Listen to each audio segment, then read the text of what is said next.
What is the Qur'an? For Muslims, the Qur'an is the absolute criterion. Qur'an is the word of Allah. It comes from Al-Kitab, which is the book, the source of all knowledge that resides in paradise. Allah commanded Jibril to reveal pieces of this book to Prophet Muhammad. Why? Because the scriptures that had been sent down through all of the prophets of mankind before had been altered over time. They may not have been altered immediately, but they were changed over time by people, either by accident of transferring things, by the inherent flaw within oral tradition, many, many reasons. So the Qur'an exists as a sort of commentary on all the scripture that came before it.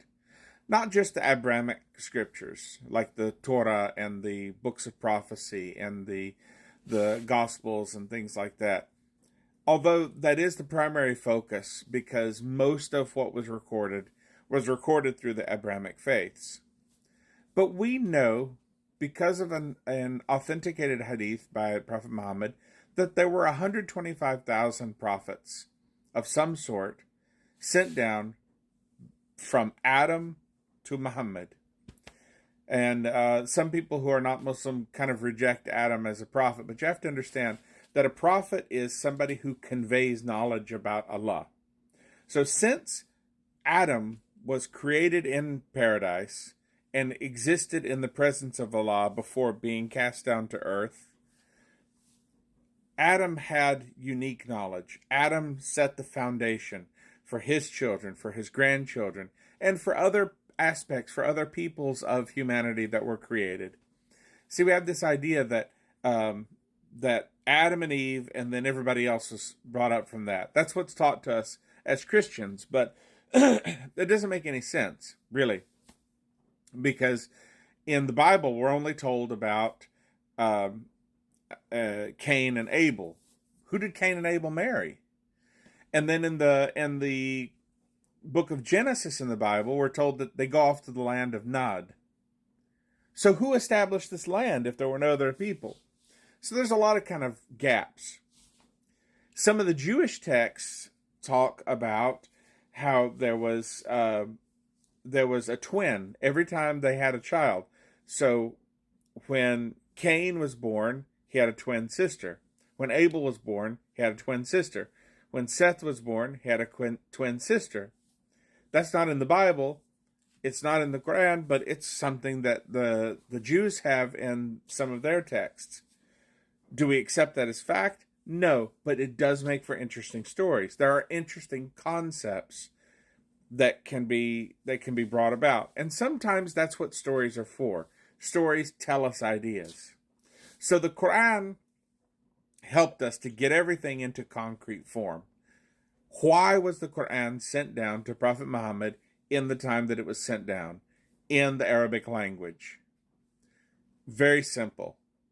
If you look at all the written languages that existed 1,400 years ago, almost 1,500 years ago now, if you analyze all of the written languages that were in existence in the world, the Arabic language was the most intricate, complex, and precise. So there is a function of the Qur'an coming down in the time it did, in the place it did, because the people of the Quraysh were well known for their excellence in language, their command of language. In recitation, in writing, they were known to be the best of the best. So when the Qur'an came down, something you have to bear in mind is that the Quraysh people were blown away by the intricacy of the way that the Qur'an was constructed. At the time of Prophet Muhammad, people converted to Islam just because they heard the Qur'an recited, because they had this innate knowledge that something that is this precise and perfect and melodic, it has to come from God. That's how compelling it was.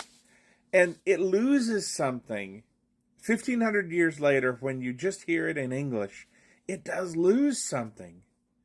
But then you hear elements of it in Arabic.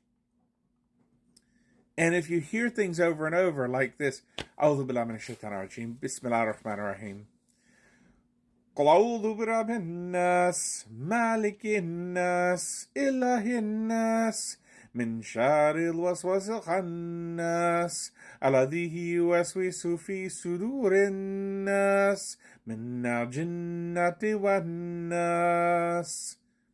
Or Bismillah ar-Rahman ar-Rahim قل أعوذ برب الفلق من شر ما خلق ومن شر غاسق إذا وقب ومن شر النفثات في العقد ومن شر حاسد إذا حسد.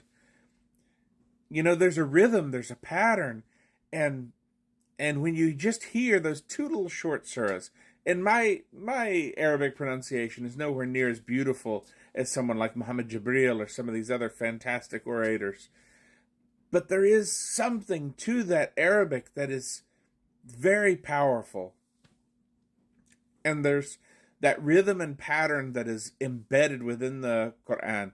You hear it only a few other places, and it just so happens to be when the Torah is recited in Hebrew, the rhythm and pattern emerges from that. When some of the oldest of the Vedas in the Hindu religion, the rhythm and pattern comes out of that. And, you know, now that I bring that up, there was a Hindu scholar that I met in Chicago. And he said, brother, I converted to Islam because when I was studying the Vedas, I found in there a prophecy that can only relate to Muhammad. So the Vedas made me convert to Islam. I'd never read the Qur'an, but when I realized that this prophecy could only mean Muhammad, I had to become Muslim. So I find this very compelling. And we know as Muslims that all the religions in the world began as Islam. From the time of Adam until Muhammad, all the religions of the world were formulated. Mankind took what the prophets gave them and they tried to abide by it, but it got changed and modified in this way, that way. And then we all come back because the Qur'an guides humanity back. It's the perfect book, not because we say this out of ego, but because the way that it is constructed linguistically, it is so beautiful and so perfect that even children, if they are raised around it, they are raised with the recitation, they can memorize the entire thing. I gotta tell you, I have never heard of a child being able to memorize the entire Bible. And I'm not saying that to be ugly or rude. I'm just saying there's some of these evidences that help us to see that there really is something powerful about the Qur'an from an objective point of view. So I hope this kind of helps to illustrate why the Qur'an had to come down when it did, why it took so long for it to come out.